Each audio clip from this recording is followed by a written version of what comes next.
Vamos lá, pessoal, dando continuidade à segurança pública. A aula passada a gente falou das penas vedadas pela nossa Constituição Federal e daquelas que são permitidas. Lembrando que as permitidas é apenas um elenco, né? Ela dá ali uma sugestão, podendo a lei, né, diferenciar outras penas. Continuando aqui, vamos lá para o nosso inciso 48. A pena será cumprida em estabelecimento distintos de acordo com a natureza do delito, tá? A idade, natureza do delito, idade e o sexo do apenado. Então, nós vamos ter penitenciárias que são apenas para delitos menores, de menor potencial ofensivo, né? Aqueles que geram, né, algum tipo de reclusão. Logicamente, vão ter estabelecimentos prisionais exclusivos do sexo feminino. Naqueles estabelecimentos onde a gente tem delitos mais graves, a gente vai ter uma ala separada para esses presos. E, obviamente, né, a gente tenta, de alguma forma, manter essa convivência por idade entre os presos, né? Nem sempre é possível, mas tenta-se aí, de alguma forma, manter esse direcionamento da Constituição Federal. Assim, nem sempre é possível, então estão violando a Constituição Federal? Não, é porque muitas vezes a gente vai ter a questão de falta de espaço mesmo, né? Eu não vou aqui mentir para você e dizer que na realidade isso tudo acontece, que na realidade nem sempre isso aqui pode acontecer. É sim determinação constitucional, as leis regulamentam exatamente em cima dessa ideia de natureza do delito, de idade e de sexo, mas a gente vê que algumas vezes isso vai fugir aí à organização do próprio Estado, tá? Obviamente que tem as medidas a serem tomadas, o Ministério Público entra no meio, né? Para a tua prova, que tu precisa saber que a pena sim vai ser cumprida, né? Na tua prova é a teoria, é a utopia. A pena vai ser cumprida em estabelecimentos distintos, de acordo com a natureza do delito, a idade e o sexo do apenado, tá certo? Próximo inciso é assegurado aos presos o respeito à integridade física e moral, né? Nada de violação à dignidade da pessoa do preso, nada de violação física, à integridade física do preso também, tudo isso também é assegurado pela nossa Constituição. Mais uma vez, como eu te disse, né? Você precisa saber da teoria, né? Tua prova é teórica, é objetiva. Vamos lá. Inciso 50. Às presidiárias serão asseguradas condições para que possam permanecer com seus filhos durante o período de amamentação, né? Então, aí vai ter que haver alguma regulamentação para definir como é que vai se dar essa amamentação enquanto as presidiárias estiverem presas, né? Lembrando que a orientação que a gente tem é de 0 a 6 anos na amamentação exclusiva. Então, vai ser nesse período aí que se tem, de alguma forma, garantir a amamentação dessa criança. Ninguém será considerado culpado até o trânsito em julgado de sentença penal condenatória. Então, toda vida que você vê o condenado penal, apenas com uma condenação penal, não podendo ter condenação penal, a gente já sabe o que significa, porque a Constituição traz aqui no nosso inciso 57, tá? O culpado, ou seja, o condenado penal, é aquele que já foi julgado com uma sentença penal, tá? Condenatória, onde há trânsito em julgado. Trânsito em julgado é aquela questão onde não há mais nenhum tipo de recurso a caber naquele processo, né? Transitou em julgado, é como se eu tivesse já ultrapassado todas as fases necessárias para o julgamento daquele processo, né? O trânsito aí com a ideia de mobilidade. Então, todas as fases já foram ultrapassadas, já se transitou por todo o processo e agora ele foi julgado e finalizado, nada mais cabendo, portanto, definitiva aquela sentença penal condenatória, ok?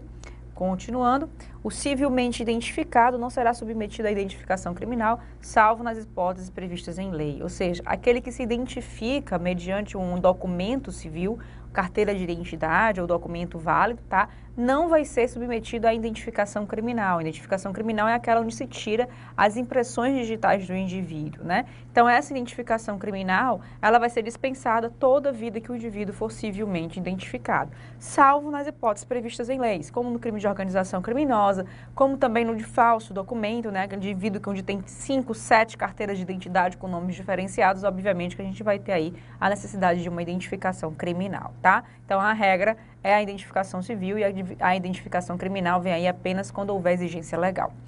Será admitida a ação privada nos crimes de ação pública se esta não for intentada no prazo legal. Como assim? A ação penal pública, pessoal, na verdade, vamos conversar sobre um todo, né? O processo penal, as ações no processo penal, elas podem ser começadas pela vítima ou pelo Ministério Público, são as duas formas. A regra, tá, é que o Ministério Público inicia as ações penais. São as ações, tá, públicas, são as ações penais públicas, ou seja, aquelas onde o Ministério Público vai dar início. O Ministério Público, em alguns casos, pode perder o prazo para entrar com essa ação penal. Nesse caso, vai se permitir que a vítima, ou seja, o interessado, possa subsidiar essa iniciativa do Ministério Público, ou seja, aquela vítima, apesar de estar esperando aquele prazo ultrapassar, quando o prazo tiver sido vencido, ela poderá dar entrada por ela mesma numa ação penal pública, né? Uma ação penal privada subsidiária da pública. Privada por quê? Porque foi a própria vítima que fez, ou um particular que deu a entrada.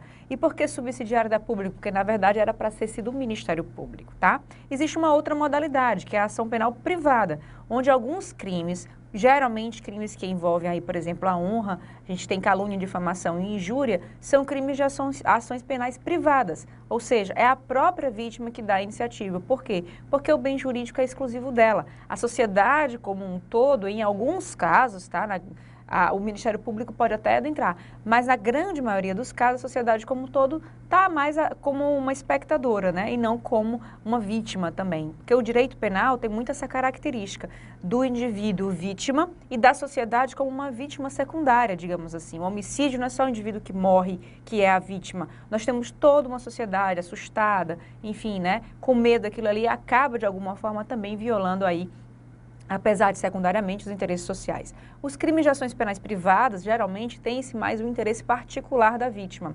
Em alguns casos, por exemplo, nas ideias dos crimes sexuais, né, nós vamos ter o Ministério Público atuando também, mas também a vítima podendo atuar, né? A regra hoje, no Brasil, e o Código Penal vem caminhando nesse sentido, o Código de Processo Penal também, é que o Ministério Público seja realmente o detentor da ação penal pública, tá? E as ações penais privadas estejam aí cada vez mais em diminuto, ok? Então, as ações penais privadas, tá, nos crimes de ação pública, vão ser admitidos caso, tá, a ação penal pública não seja intentada no prazo legal, ok?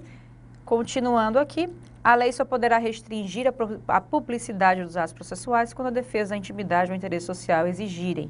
Aqui, pessoal, nós não estamos falando exclusivamente de segurança pública nem de processo penal, tá? Aqui é muito mais um inciso que vai envolver todos os processos que correm, né, na justiça brasileira. A regra é que o processo é uma peça, é um ato público. Qualquer pessoa que queira ter a ideia, ou queira ter noção, ou conhecer aquele processo, pode chegar lá no cartório, na vara e pedir para analisá-lo, tá? A não ser que ele esteja sob segredo de justiça. E aí o segredo de justiça, quem determina as hipóteses é a lei. A lei que determina as hipóteses, mas é a Constituição que permite. Nesse inciso aqui, ó, a lei só poderá restringir a publicidade dos atos processuais quando a defesa da intimidade ou interesse social o exigirem. Por exemplo, nesses crimes sexuais, geralmente, né, nós temos aí a intimidade da vítima violada. Nesse caso, a defesa da intimidade da vítima justifica um processo penal, né, sigiloso. Em outros casos, nós vamos ter aí um interesse social exigindo também que haja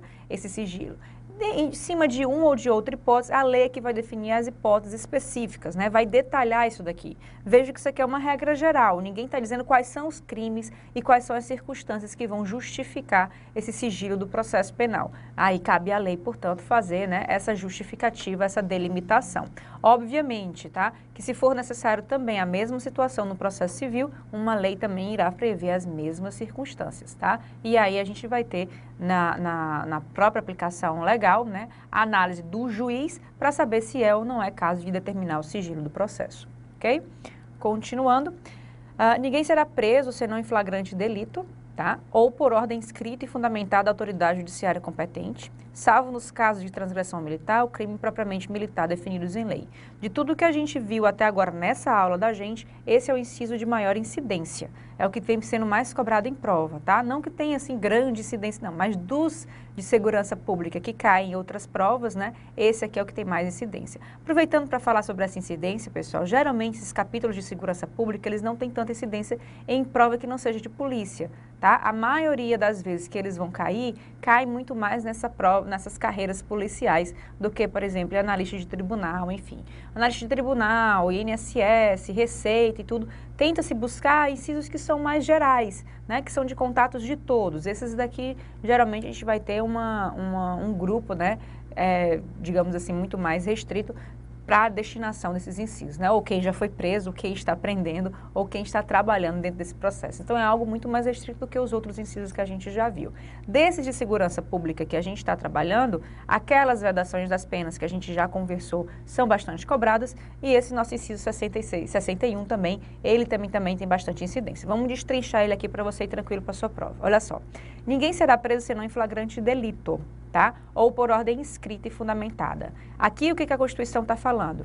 Em flagrante delito não precisa de ordem escrita ou fundamentada. É essa a ideia. São duas formas de prisão. Ou você prende em flagrante delito ou você prende através de uma ordem de prisão. São as duas circunstâncias, tá? Flagrante delito não precisa de ordem. Nas outras hipóteses, todas as outras hipóteses, eu vou precisar de uma ordem de prisão.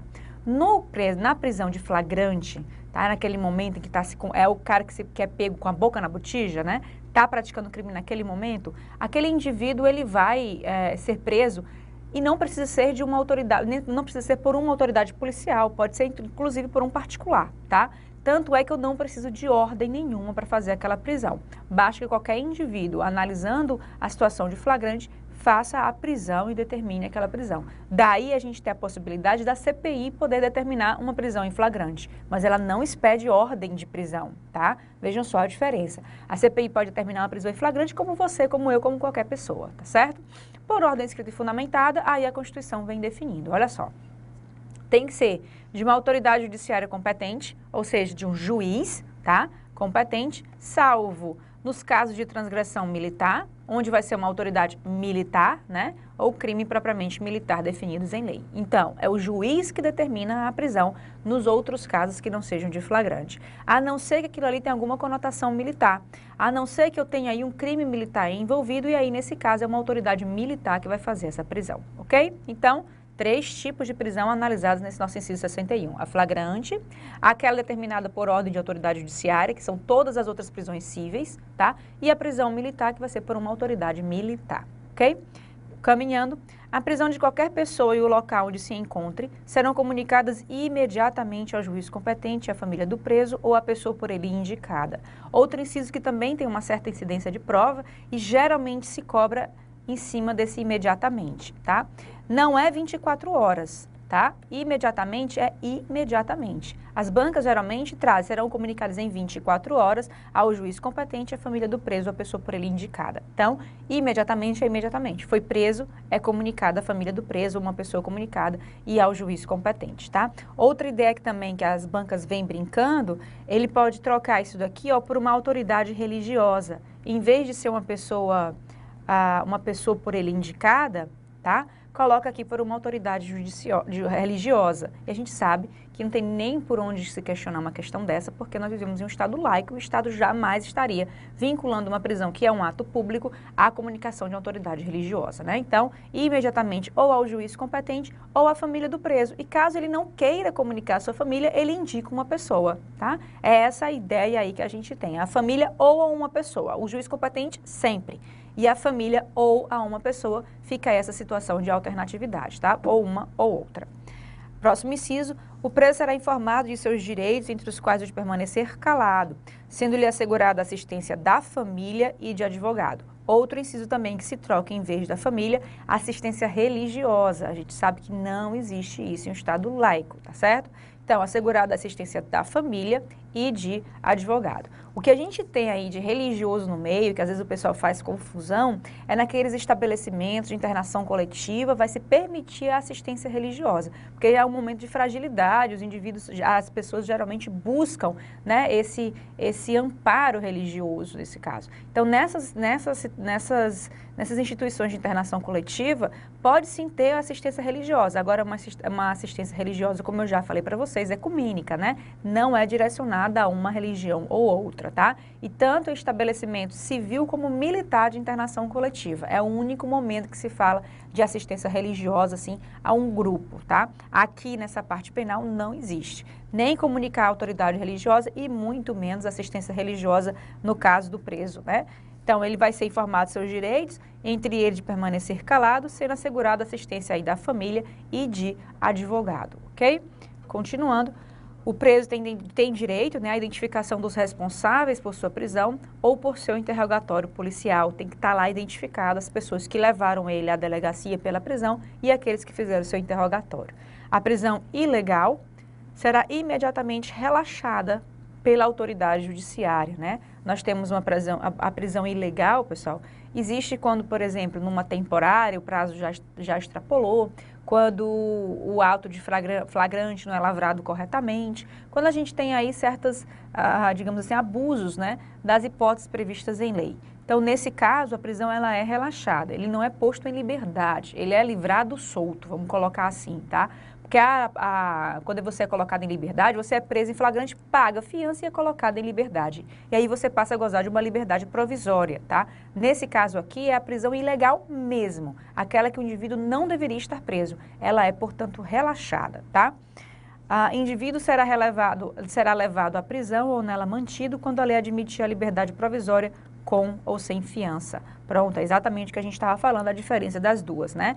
Só será levado à prisão quando não houver possibilidade de liberdade provisória. Quando houver possibilidade de liberdade provisória, o indivíduo vai ser colocado solto, tá? Vai ser aí liberado, cumprindo aí essa parte de liberdade provisória, portanto, e aí há ou não o pagamento de fiança. Hoje a regra é que há o pagamento de fiança. Muita gente fala assim, o fulano bebeu, bateu o carro, matou não sei quantas pessoas, pagou uma fiança e saiu. E antes que ele nem pagava fiança e saía, né? Então, vamos colocar aí as peças no lugar. A fiança, tá? Ela simplesmente é uma condição colocada pela lei para um direito que a Constituição já traz. Você só é mantido preso se não for caso de liberdade provisória, porque se for caso de liberdade provisória, você é colocado solto. E aí, nesse caso, com ou sem fiança, a determinação legal, né? Geralmente, paga-se hoje, atualmente, paga-se a fiança. Não haverá prisão civil por dívida, tá? Salvo, então, no caso, há prisão civil por dívida. Apesar da Constituição falar não haverá prisão civil por dívida, nós temos sim prisão civil por dívida, tá? Salvo a do responsável pelo inadimplemento voluntário e inexcusável de obrigação alimentícia e a do depositário infiel, ok? Isso aqui é uma previsão constitucional. A Constituição, ela continua prevendo, tá? A prisão por dívida, tanto do depositário infiel, como daquele que deixa de pagar uma obrigação alimentícia, uma pensão. Uma coisa é você deixar de pagar alimentos, uma coisa é você deixar de pagar um outro tipo de dívida. Tudo é dívida, mas a alimentar tem aí o interesse de um menor, tem o interesse aí do alimentando. Nesse caso, tá, você vai ser preso. No caso do depositário infiel, outro tipo de dívida, a Constituição traz a hipótese de possibilidade de prisão. Muito embora nós não tenhamos no ordenamento jurídico nenhuma lei que esteja válida, vigente, tá? Regulamentando como essa prisão vai ser feita. No caso da pensão alimentícia, nós temos lá a lei de alimentos que diz que vai ser preso por tanto tempo, depois de pagar tanto tempo, enfim. Nós temos ali uma regulamentação dizendo quanto tempo ele precisa ficar sem pagar, quanto tempo ele pode ficar preso. No caso do depositário infiel, a lei até existe, mas ela não está vigente, tá? Ela está suspensa por um tratado internacional. O tratado internacional suspendeu aquela lei e a lei parou de valer. Era uma lei antiga, tá? Da década de 60. Atualmente, com o novo Código de Processo Civil, isso vai ser revogado. E aí a gente não vai ter mais uma situação de suspensão, mas uma situação de revogação, porque o Código de Processo Civil vem prevendo apenas a prisão por alimentos. Então, Arsênio, como é que fica a minha cabeça? Sua cabeça é o seguinte, é possível a prisão por dívida do depositário infiel? Não, não é possível. Por que não é possível? Porque a lei que prevê isso daí está suspensa. E ano que vem, né, quando o Código de Processo Civil começar a valer, porque o Código de Processo Civil revogou essa hipótese. Tranquilo?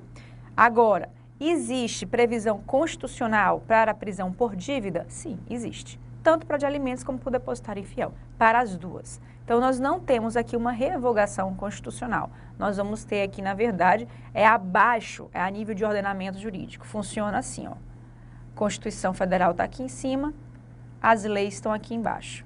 A Constituição faz previsão e, no caso das leis, não há previsão. Como isso é uma norma de eficácia limitada, o texto constitucional por si só não basta. Eu preciso de uma lei para regulamentar esse texto, para que ele possa ser colocado em prática. Como a Constituição faz previsão e não tem uma lei regulamentando, é como se fosse aqui uma norma que, apesar de produzir efeito, tá? Ela não permite aí a concretização desses efeitos. Então, no caso das leis, né, elas elas é que vão permitir que essa prisão por dívida aconteça ou não. Como eu não tenho essa lei, não vai haver a materialização dessa norma constitucional, apesar de existente, apesar de válida, apesar de vigente e produzindo efeitos, ok? Essa aqui é a grande diferença. A gente vai falar isso aqui melhor mais na frente, quando a gente vai falando de aplicabilidade das normas constitucionais, como eu já te falei. E eu volto também para esse inciso quando eu estiver te explicando lá o parágrafo 3º desse nosso artigo, tá certo? Enquanto isso, nós vamos conversando sobre os demais incisos do artigo 5º. Por que que eu organizei aqui nesse artigo 5º, né, esses demais incisos? Porque eles não falam de nenhuma daquelas liberdades que a gente conversou, eles não falam de segurança pública, eles vão falar aí de outras liberdades, eles vão falar de locomoção, vão falar de processo, vão falar de certidão, vão falar de taxas, enfim, outros assuntos que a gente precisa conversar, que as bancas vão cobrando aqui e acolá, mas que às vezes, né, cai na tua prova e a gente está aqui para se resguardar. Então, demais incisos do artigo 5º da CF, olha só. O inciso 15 é livre a locomoção no território nacional em tempo de paz, tá? Podendo qualquer pessoa, nos termos da lei, nele entrar, permanecer ou dele sair com seus bens. Então, vejam só, a locomoção no território nacional em tempo de paz é livre, ok? É livre, você não precisa seguir nenhuma regra. Isso aqui é uma norma de eficácia plena. Entrou a Constituição em vigência em 5 de outubro de 88, você podia se locomover no território nacional tranquilamente, por conta dessa sua liberdade de locomoção. Agora, o que é que a gente vem regulamentando na próxima fase desse dispositivo constitucional? Podendo qualquer pessoa, nos termos da lei, ok? Aí agora tem que ter uma lei, entrar no território nacional, permanecer no território nacional ou dele sair com os seus bens. Se você já está no território nacional, você vai se locomover nele de forma livre, qualquer pessoa. Agora, se você precisa entrar, permanecer ou sair com os bens, com seus bens de território nacional, você tem que seguir aí os ditames da lei. Logicamente que eu estou falando, né, por conta de uma lei que já existe de estrangeiros, porque a própria lei permite que o brasileiro entre no território nacional, permaneça no território nacional, né, enfim, se locomova no território nacional tranquilamente. Agora, o estrangeiro, a lei vai exigir vista, autorização de permanência, tempo de permanência, enfim, todas essas regras que a gente tem. O que você precisa entender desse inciso para o direito constitucional? Que a locomoção no território nacional, ela é livre. Agora, para entrar, permanecer ou sair com bens, tem que ter regra constitucional, tem que ter regra legal determinando como que isso vai acontecer. Então, nesse inciso aqui, mais uma vez falando de aplicabilidade das normas, nós temos um único inciso com duas normas constitucionais, tá? Uma de eficácia plena e as outras de eficácia limitada. Ou seja, a locomoção, basta o texto constitucional, tá valendo, tá livre. Não precisa de nenhuma lei me dizendo como é que vai se dar. Agora, entrada, permanência e saída com bens, aí eu tenho que ter uma lei me dizendo como é que vai ser. Portanto, né, uma norma de eficácia limitada. São assegurados nos termos da lei a proteção à participação individuais em obras coletivas e a reprodução da imagem e voz humanas, inclusive nas atividades esportivas. O direito de fiscalização do aproveitamento econômico das obras que criarem ou de que participarem os seus criadores, aos intérpretes das respectivas representações sindicais e associativas, né? Nada demais, nem muita coisa para se falar, apenas que tem que ter uma lei dizendo como é que vai se dar tanto essa proteção como esse direito de participação no proveito econômico. A lei assegurará aos autores de inventos industriais privilégio temporário para a sua utilização, tá? Inventos industriais, portanto, eles têm aí um privilégio temporário para a utilização. É aquela ideia de que exclusivamente eles vão passar um tempo usando daquele seu invento, mas depois, né, eles não vão ter mais esse privilégio. Vejam que o privilégio aqui é temporário. Bem como proteção às criações industriais, tá? A propriedade das marcas, aos nomes de empresas e outros signos distintivos, tem de vista o interesse social e o desenvolvimento tecnológico e econômico do país. Aqui é a nossa regra, né, de marcas e patentes, a nossa lei de marcas e patentes também, que vai trazer todo esse tempo onde o inventor pode usar do seu invento, o tempo que você pode ter para aquela patente, né? Como que você registra uma marca, quais os mecanismos que você tem para defender aquela marca, qual é o âmbito de proteção que essa marca vai ter, enfim, tudo aquilo que você precisa para poder assegurar, né, essas hipóteses que o inciso 29 vem trazendo para a gente. Inciso 32, o Estado promoverá na forma da lei a defesa do consumidor. um único dispositivo constitucional que fala de defesa do consumidor e na forma da lei nada mais é do que o nosso próprio Código, né, de Defesa do Consumidor, conhecido como CDC. O CDC, portanto, vem aí regulamentando uma disposição constitucional justamente para garantir a defesa do consumidor. Mais uma norma de eficácia, portanto, limitada, porque só o texto constitucional, o Estado promoverá na forma da lei a defesa do consumidor, não lhe garante nenhuma defesa ao consumidor. Precisa ter uma lei dizendo como que essa defesa acontecerá. Portanto, é uma norma que tem sim efeito, porque o Estado não pode ir contra a defesa do consumidor, mas ao mesmo tempo, tá, no que diz respeito ao efeito material, aquela modificação da sua vida, aí eu preciso de uma lei para poder regulamentar, tá certo? Mais uma vez, te lembrando que eu vou falar sobre isso, só para tu já ir se acostumando com esses termos, mas eu vou detalhar bem direitinho toda essa parte de aplicabilidade das normas constitucionais. São a todos assegurados, independente do pagamento de taxas, tá? Então, vejam só que não precisa pagar taxa e essa garantia é entregue a todos, tá? Então, todos, o que eles vão usar sem pagamento de taxa?